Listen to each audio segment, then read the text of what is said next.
ഞാൻ നിന്നെ താങ്ങും. എൻ്റെ നീതിയുള്ള വലങ്കൈ കൊണ്ട് ഞാൻ നിന്നെ താങ്ങും. യെശയ്യാവ് 41 10 കർത്താവ് നമ്മുടെ ആശ്രയം ആയിരിക്കുന്നത് നല്ലതുതന്നെ.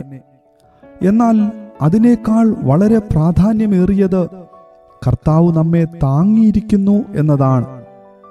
ഒരു കുഞ്ഞിന് അതിൻ്റെ മാതാവിനെ പിടിക്കാം, എന്നാൽ അവൻ്റെ മാതാവ് അവനെ പിടിച്ചിരിക്കുന്നു എന്നത് അധികം സുരക്ഷിതത്വം ഉളവാക്കുന്നു. പ്രിയരെ, നിങ്ങൾ സ്വർഗീയ പിതാവിൻ്റെ പ്രിയ മക്കളാണ്. അവൻ നിങ്ങളുടെ കരം പിടിച്ചിരിക്കുന്നു. ആകയാൽ നിങ്ങൾക്ക് ഒന്നും ഭയപ്പെടുവാനില്ല. നിന്നെ താങ്ങും. പിടിക്കുന്നത് താങ്ങുന്നതിൽ നിന്ന് വ്യത്യസ്തമാണ്. ഒരു പുസ്തകമോ പേനയോ നാം പിടിക്കുന്നു, എന്നാൽ സ്വയമായി നിൽക്കുവാൻ കഴിയാത്ത ഒന്നിനെ നാം താങ്ങുന്നു. പ്രിയരെ, നാം ബലഹീനരാണ്. ദൈവത്തിൻ്റെ സഹായം കൂടാതെ നമുക്ക് നിവരെ നിൽക്കാവതല്ല.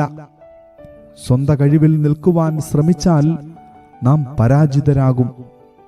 കരുണാസമ്പന്നനായ കർത്താവ് നമ്മുടെ ബലഹീനത അറിയുന്നു.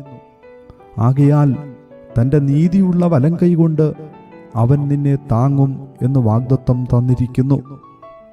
കർത്താവ് താങ്ങിയിരിക്കുന്നതിനാൽ നമുക്ക് വലിയ പ്രത്യാശയുണ്ട്.